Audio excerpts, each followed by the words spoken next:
আসসালামু আলাইকুম সম্মানিত শিক্ষার্থীবৃন্দ, গেম অফ স্টাডি এর তরফ থেকে আমি আবির স্যার সকলকেই স্বাগতম জানাচ্ছি।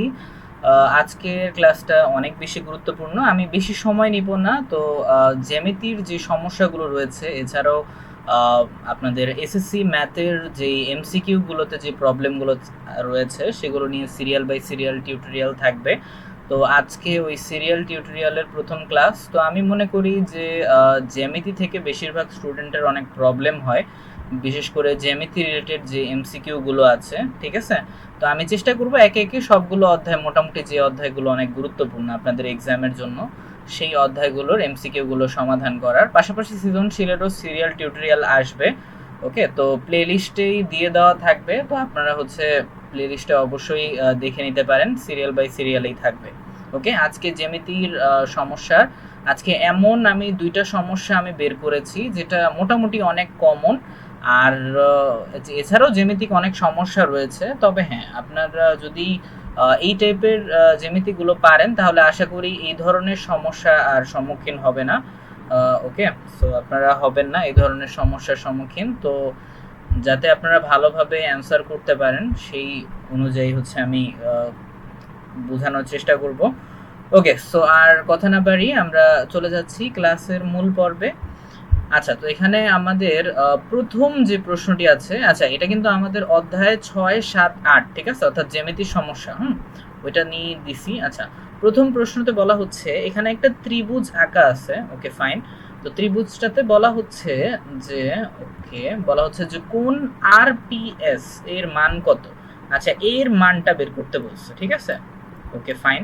তো এই টাইপের কোয়েশ্চেনের ক্ষেত্রে আমাদের যে বিষয়টা মাথায় রাখতে হবে, তো এটা নিয়ে আশা করি অনেকেই দেখি হয়তো কোয়েশ্চেনটা ভয় পেয়ে গেছেন যে আমরা কিভাবে বের করব। আর এইটা অনেক বোর্ডে কিন্তু আসছে, ঠিক আছে। আর অনেক আপনাদের টেস্ট পরীক্ষা সহ অন্যান্য পরীক্ষাতেও কিন্তু থাকে এই টাইপের জ্যামিতি থেকে আপনার কোয়েশ্চেন থাকার সম্ভাবনা অনেক বেশি, ঠিক আছে। তো দেখেন এই টাইপের কোয়েশ্চেনগুলো সলভ করবেন কিভাবে। আচ্ছা, তো এখানে আমরা দেখতে পেতেছি টোটাল 3টা কোণ আছে। এই যে এটা একটা, অর্থাৎ আর এর এপাশে একটা, পি এর এপাশে একটা। আচ্ছা, এখানে একটু টাইপিং মিস্টেক হয়েছে। হ্যাঁ, আচ্ছা এখানে আরপিএস। আচ্ছা, আচ্ছা এখানে কিউ হবে। হ্যাঁ, সরি এখানে কিউ হবে। আচ্ছা যাই হোক, তো কিউ আছে, তো এটা তো আমাদের বের করতে বলেনি, আমাদের বলছে আরপিএস এটার মান নির্ণয় করতে। আচ্ছা, এটা সিম্পল ভাবে যদি বের করতে হয় তাহলে আমরা দুইটা ওয়েতে বের করতে পারবো, তবে হ্যাঁ আমি যেটা শর্টকাট পদ্ধতি সেটাই আমি বলবো আপনাদের।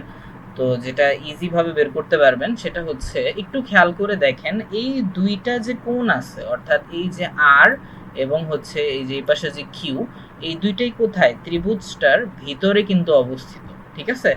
এখন ত্রিভুজের ভিতরে যদি কোণ উৎপন্ন হয় তাহলে সেই ক্ষেত্রে কি আমরা এটার নাম দিতে পারি, সেটাকে আমরা দিতে পারি কি অন্তস্থ কোণ, ঠিক আছে। অন্তস্থ কোণ কেন, কারণ মানে ত্রিভুজের ভিতরে যদি কোনো কোণ উৎপন্ন হয় তাহলে সিম্পল ভাবে আমরা সেটা জানি কি অন্তস্থ কোণ, ঠিক আছে। আচ্ছা, আর এই আরপিএস যেটা, এটা কোথায় উৎপন্ন হয়েছে, অবশ্যই বাহিরে কিন্তু উৎপন্ন হয়েছে, রাইট। আচ্ছা, এখন বাহিরে উৎপন্ন হওয়া কোণ এবং ভিতরে উৎপন্ন হওয়া কোণের মধ্যে কিন্তু অবশ্যই পার্থক্য আছে, ঠিক আছে।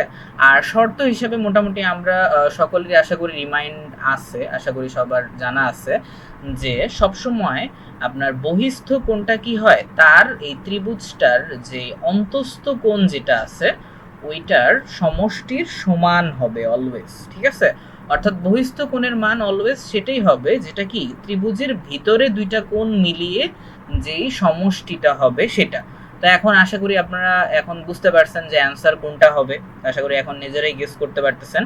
আচ্ছা, তারপরে আবার একটু বলে নেই যে সবসময় যে ত্রিভুজের ভিতরের কোণের যে সমষ্টি, অর্থাৎ দুইটার যে যোগফল, সেটাই হবে অলওয়েজ কি ওই ত্রিভুজটারই কি বহিস্থ কোণ, অর্থাৎ বাহিরের যে কোণ সেটা যদি বের করতে বলে কখনো, তাহলে আমাদের এটা বুঝতে হবে যে কি ওই ত্রিভুজটার ভিতরে যতটুকু কোণ রয়েছে, অর্থাৎ যে দুইটা কোণ রয়েছে ওই দুইটা কোণের যে যোগফল হবে সেটাই হবে তার বাহিরের কোণের যে মাপ সেটা।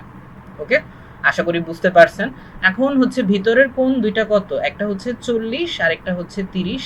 এখন 30 আর 40 সিম্পল ভাবে আমরা যদি যোগ করি তাহলে কত আসতেছে, 30 আর 40 যোগ করলে সিম্পল ভাবে আমাদের আসতেছে 70। তো এটাও আপনার 70 হবে, ঠিক আছে, অর্থাৎ এই কোণটাও হবে 70 ডিগ্রি। তো অ্যান্সার আসবে এখানে 70 ডিগ্রি, ঠিক আছে। তো আশা করি বহিস্থ কোণ নিয়ে কোনো ধরনের কোনো প্রবলেম হবে না। বহিস্থ কোণ কত ডিগ্রি হবে এটা আপনারা ইজিলি মাপতে পারবেন, বা হচ্ছে এই টাইপের এমসিকিউ গুলো আপনাদের জন্য অনেক সহজ হবে, ঠিক আছে। আচ্ছা, এরপরে আসি 2 নাম্বার এমসিকিউতে যাই। ওকে, তো 2 নাম্বারে কি বলছে, আমি সিমিলার কাইন্ড অফ প্রশ্নই রেখেছি, সমস্যা নেই, কারণ এখানে জ্যামিতির এমসিকিউ অনেক টাইপের আছে। কারণ একসাথে সবগুলো করতে গেলে অবশ্যই ভিডিওটা অনেক লম্বা হয়ে যাবে, তখন দেখতে আপনাদের বিরক্ত লাগতে পারে। তো এই জন্য আমি শর্ট টাইপের ভিডিওগুলো করার চেষ্টা করবো, আর আনুমানিক 5 থেকে 10 মিনিটের মধ্যে শেষ করার চেষ্টা করবো ক্লাসগুলো, ওকে। আচ্ছা, তো 2 নম্বরে বলা হচ্ছে এটা একটা আপনার অনুধাবন টাইপের প্রশ্ন। ওকে, দেখি এখানে চিত্র থেকে আমাদের 2 আর 3 নং প্রশ্নের উত্তর দিতে বলছে। ওকে, ফাইন। তো এখন একটু বৃত্ত রিলেটেড বিষয়ে আসতেছি, ঠিক আছে। আচ্ছা, বলা হচ্ছে যে চিত্রে কোণ বি ও সি এর পরিমাপ কত।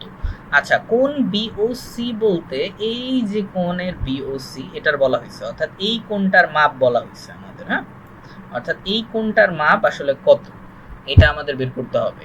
আচ্ছা, ওকে, ফাইন। তার আগে অবশ্যই আমাদের কি শর্তটা আশা করি আমরা ভুলে যাই নাই, একটু আগে যেটা শিখছি। আচ্ছা, ওকে, তো এখন এই ক্ষেত্রে আমাদের একটু ভিন্ন শর্ত অ্যাপ্লাই করতে হবে, কারণ আমাদের হচ্ছে কি যেহেতু এখানে বৃত্ত চলে আসছে, ঠিক আছে। আচ্ছা, এরপর কোণ বিওসি। আচ্ছা, কোণ বিওসি হচ্ছে কি, এটা আমাদের কি, যদি এটা বৃত্ত হয়, অর্থাৎ এটা তো আমরা সিম্পল ভাবে দেখতেই পাচ্ছি এটা বৃত্ত, আর কেন্দ্র কোথায়, কেন্দ্র হচ্ছে এই যে এটা, ঠিক আছে, একদম মাঝখান বরাবর, সেটাকে আমরা বলতেছি কি কেন্দ্র। এখন কেন্দ্র থেকে যে কোণটা উৎপন্ন হবে, অর্থাৎ এই যে কোণ উৎপন্ন হয়, সেই কোণটাকে আমরা সিম্পল ভাবে দুই টাইপের কোণ হিসেবে আমরা চিহ্নিত করতে পারি, দুইটা নাম বলা যেতে পারে এটা। একটা হচ্ছে সবচেয়ে ইজি যেটা, সেটা হচ্ছে কেন্দ্রস্থ কোণ, আবার এটাকে আমরা কি প্রবৃদ্ধ কোণ হিসাবেও বলতে পারি, ঠিক আছে।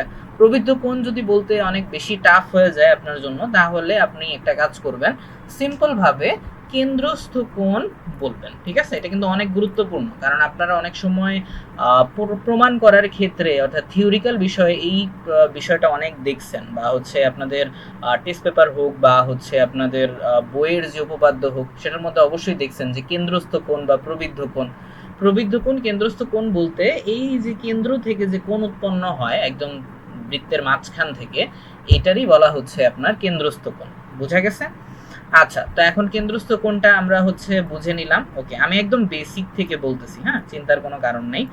ওকে, আচ্ছা, সো কেন্দ্রস্থ কোণ আমরা হচ্ছে বুঝতে পারলাম। এখন এরপরে দেখি আমাদের আরো দুইটা বিষয়, আরেকটা বিষয় আমাদের জানতে হবে, সেটা হচ্ছে এটা তো গেল আমাদের বৃত্তস্থ মানে কেন্দ্রস্থ কোণ, সরি। তো কেন্দ্রস্থ কোণ গেল, এরপর আমরা দেখতে পাচ্ছি এর উপরে কিন্তু আরো দুইটা কোণ আছে, ঠিক আছে। আচ্ছা, এখন এইটা যেহেতু কেন্দ্রস্থ কোণ, অর্থাৎ কেন্দ্র থেকে যেহেতু আসতেছে, আর এইটারও আরেকটা নাম দেওয়া যায়, এই যে এই কোণটা এবং হচ্ছে এই কোণটা, এই যে দুইটা কোণ যে উৎপন্ন হইলো, এই দুইটা কোণেরও হচ্ছে কি নাম দেওয়া যেতে পারে। এই দুইটা কোণের নাম হচ্ছে আপনার, সেটা হচ্ছে বৃত্তস্থ কোণ, ঠিক আছে। কেন বৃত্তস্থ কোণ, কারণ একটু ভালো করে খেয়াল করলেই আপনারা বুঝতে পারবেন যে বৃত্তস্থ কোণগুলো মূলত কাদের বলা হয়, যেগুলো হচ্ছে আপনার এই যে বৃত্তের এই যে সার্কেলটার যে রয়েছে, এই সার্কেলটাকে সিম্পলি আমরা কি বলি, অবশ্যই পরিধি, রাইট। এখন পরিধিকে স্পর্শ করে সিম্পল ভাবে যে কোণগুলো উৎপন্ন হয়, ঠিক আছে, সেগুলোকেই আমরা বলবো কি বৃত্তস্থ কোণ, ঠিক আছে। ওকে, এখন কেন্দ্রস্থ কোণ অবশ্যই কি হবে, আমরা শর্ত হিসেবে জানি যে কেন্দ্রস্থ যে কোণটা থাকবে, অর্থাৎ এই কোণটা কেন্দ্রস্থ কোণ অবশ্যই তার কি বৃত্তস্থ কোণের দ্বিগুণ হবে। বোঝা গেছে? এটা অবশ্যই শর্ত। তো এই শর্তটা অবশ্যই ভালোভাবে খেয়াল করবেন আপনারা। তো আমি আবারও বলতেছি, শর্তটা ভালোভাবে বুঝেন যে অলওয়েজ কেন্দ্রস্থ কোণ যেটা, সেটা সবসময় কি হবে, বৃত্তস্থ কোণের দ্বিগুণ হবে। অর্থাৎ এই যে কোণটা আছে, অর্থাৎ বি ও সি যেটা আমাদের বের করতে বলছে, এই কোণটা অলওয়েজ কি হবে, এই যে বৃত্তস্থ কোণ, অর্থাৎ এর উপরে যে দুইটা কোণ আছে, এই দুইটার কি হবে সবসময় বড় হবে, ঠিক আছে। অর্থাৎ শুধু বড়ই না, দ্বিগুণ হবে। ঠিক আছে। এখন এই দুইটার মাপ কত, 30 আর 40 দুইটা যোগ করলে আমরা পাইতেছি কত, 70, রাইট? আচ্ছা 70 পাইতেছি। এখন 70 এর হচ্ছে কি আমাদের বৃত্তস্থ কোণ, রাইট? আচ্ছা এখন বৃত্তস্থ কোণ যেহেতু আমরা পাইছি, আমরা কি জানি কেন্দ্রস্থ কোণ বৃত্তস্থ কোণের দ্বিগুণ। এখন 70 এর তাহলে ডাবল হবে অবশ্যই কেন্দ্রস্থ কোণ, রাইট? এখন 70 এর ডাবল কত, অবশ্যই 70 কে 2 দ্বারা যদি গুণ করি তাহলে আমাদের বের হইতেছে কত, 70 দুগুণে 140। এই তো, তাহলে হচ্ছে কোণ বিওসি এটা বের হয়ে গেছে 140। ঠিক আছে। আচ্ছা এখন অনেকের মনে প্রশ্ন জাগতে পারে, বা হচ্ছে অনেকে আপনারা যারা পারেনও এটা, তারা অনেকেই হয়তো এটা নিয়ে কখনো কোয়েশ্চেন করছেন কিনা জানি না, আপনাদের টিচারকে হোক বা হচ্ছে আপনাদের যিনি যার কাছেই পড়েন না কেন, বা আপনি নিজে নিজেও যদি পড়ে থাকেন বা জেনে থাকেন, তাহলে সেক্ষেত্রে বলতেছি যে এটা কি কখনো মাইন্ডে এসেছে যে কেন কেন্দ্রস্থ কোণ বৃত্তস্থ কোণের দ্বিগুণ হবে? ঠিক আছে। আচ্ছা সেটারও উত্তরটা আমি দিয়ে দিতেছি, দেখেন এখানে এইটা হচ্ছে আমাদের কেন্দ্রস্থ কোণ, রাইট? আচ্ছা এইটার উপরে আসতেছে হচ্ছে বৃত্তস্থ কোণ। Okay fine. আচ্ছা তো শর্ততে বলা হইতেছে এই কেন্দ্রস্থ কোণ অবশ্যই এই বৃত্তস্থ কোণের দ্বিগুণ। আচ্ছা এটা কিভাবে সম্ভব, দেখেন কেন্দ্রস্থ কোণ তো এখানে একটা, বাট বৃত্তস্থ কোণ কিন্তু দুইটা, হিসাবে দ্বিগুণ হওয়া উচিত ছিল কার, অবশ্যই বৃত্তস্থ কোণের। বাট সেটা না হয়ে কেন্দ্রস্থ কোণটা হওয়ার রিজনটা হচ্ছে, আমরা যদি সিম্পলি যদি কেন্দ্রস্থ কোণটা মুছে দিই, এই যে সাপোজ ধরেন কেন্দ্রস্থ কোণটা নাই, তাহলে কি বৃত্তস্থ কোণ বলতে কোনো অস্তিত্ব আছে? অবশ্যই কিন্তু নাই। ঠিক আছে, এখন এটাকে কি বলা যেতেছে না, বৃত্তস্থ কোণও বলা যেতেছে না। এটাকে বৃত্তস্থ কোণ তখনই বলা যাবে যখন হচ্ছে কি আমরা কেন্দ্র থেকে কেন্দ্রস্থ কোণটা অঙ্কন করব তখনই। ঠিক আছে, এখন বুঝতে পারতেছেন যে কেন হচ্ছে কেন্দ্রস্থ কোণ বৃত্তস্থ কোণের দ্বিগুণ হয়, কারণ এই কেন্দ্রস্থ কোণের উপর ভর করেই এই বৃত্তস্থ যে দুইটা কোণ আছে এই দুইটা কোণ কিন্তু দাঁড়িয়ে আছে। বোঝা গেছে? আরো সহজভাবে যদি বলি, তাহলে বৃত্তস্থ কোণ দুইটা যদি বাবা হয় তাহলে কেন্দ্রস্থ কোণ হবে তাদের দাদা। বোঝা গেছে? ওকে, তো আশা করি হচ্ছে এটা আর মুখস্থ করা লাগবে না এই শর্তটা, তো মোটামুটি এটা দেখলেই আপনারা বুঝতে পারবেন। ওকে আচ্ছা, ওকে ফাইন। তো আশা করি এটার এমসিকিউ এর অ্যান্সারটা আশা করি বুঝতে পেরেছেন যে কেন এখানে 140 হলো। ওকে সো এরপরে আসতেছি 3 নম্বরে। আচ্ছা দেখি 3 নম্বরে এখানে কি বলছে। 3 নম্বরের অ্যান্সার মনে হয় আমি দিয়ে দিছি, আচ্ছা এটা এক্সপ্লেন করার সময়। আচ্ছা তারপরে একটু দেখি, বলতেছে যে কোণ এ বি ও, অর্থাৎ এই যে এ বি ও এবং হচ্ছে ও সি এ, এই যে ও সি এ, আচ্ছা এ বি ও এবং ও সি এ দুইটাই হচ্ছে কি আমাদের বৃত্তস্থ কোণ, রাইট? আচ্ছা একটু আগে আমি এক্সপ্লেন করেছি বৃত্তস্থ কোণ কেন্দ্রস্থ কোণ দুইটা কেন বলা হচ্ছে, কি কারণে বলা হচ্ছে, তো সেটাতে আর যাচ্ছি না। ওকে সো এখন এ বি ও আর হচ্ছে প্লাস ও সি এ দুইটা হচ্ছে কত, এটা আমরা একটু দেখি এখন। ওকে সো এখন আমরা দেখতেছি যে দুইটা আমরা বের করি, তো এ বি ও আর হচ্ছে ও সি এ, এই দুইটা হচ্ছে সিম্পল ভাবে এখন আমরা বের করতে পারবো। এখন 30 ডিগ্রি একটা, 40 ডিগ্রি একটা। আচ্ছা তো এখন আমরা হচ্ছে কি আমাদের বলছে যে A B O plus O C A equal to কত, তো এখন জাস্ট দুইটা কোণের যে ডিগ্রি আছে সেই দুইটা আমাদের যোগ করে দিলেই হবে, অর্থাৎ 40 আর 30 যোগ করলে হইতেছে কত, 70। ঠিক আছে, 40 50 60 70। ওকে সো এটাই হবে 70 ডিগ্রি, এটাই হবে অ্যান্সার। ওকে তো আশা করি ক্লাসটা আপনাদের বুঝতে অনেক ইজি হয়েছে, বা তারপরেও যদি কোনো জায়গায় প্রবলেম থাকে তাহলে অবশ্যই কমেন্টে জানাতে পারেন, আমি চেষ্টা করব আপনাদের রিপ্লাই দেওয়ার। ওকে আচ্ছা তো এছাড়াও হচ্ছে গণিত রিলেটেড যদি কোনো প্রবলেম থেকে থাকে বা যদি কোনো বুঝতে সমস্যা হয় তাহলে অবশ্যই আমার সাথে আপনারা যোগাযোগ করতে পারেন, সমস্যা নেই। আমি সোশ্যাল মিডিয়া ছাড়া হচ্ছে সব জায়গায় মোটামুটি অ্যাক্টিভ কিন্তু রয়েছি। ওকে সো চিন্তার কোনো কারণ নেই, বেস্ট অফ লাক আপনাদের যাদের যাদের হচ্ছে গণিত এক্সাম রয়েছে, বা যারা যারা হচ্ছে গণিত নিয়ে অনেক বিশেষ করে টেনশনে রয়েছেন তাদের জন্য। তো আশা করি এই টাইপের আপনার এমসিকিউ যদি আসে এক্সামে আপনারা পারবেন। ঠিক আছে, জাস্ট এই দুইটা বিষয় মনে রাখবেন, বহিস্থ কোণ আর হচ্ছে অন্তস্থ কোণ এবং কেন্দ্রস্থ কোণ আর বৃত্তস্থ কোণ। ঠিক আছে, এই চারটা কোণ অনেক গুরুত্বপূর্ণ, এখান থেকে অনেক এমসিকিউ আপনারা কমন পাবেন আশা করি। ঠিক আছে, ওকে সো আল্লাহ হাফেজ, এখান থেকে বিদায় নিচ্ছি আমি। নেক্সট ক্লাসে ইনশাল্লাহ এই টাইপেরই অনেক গুরুত্বপূর্ণ হচ্ছে এমসিকিউ নিয়ে আমি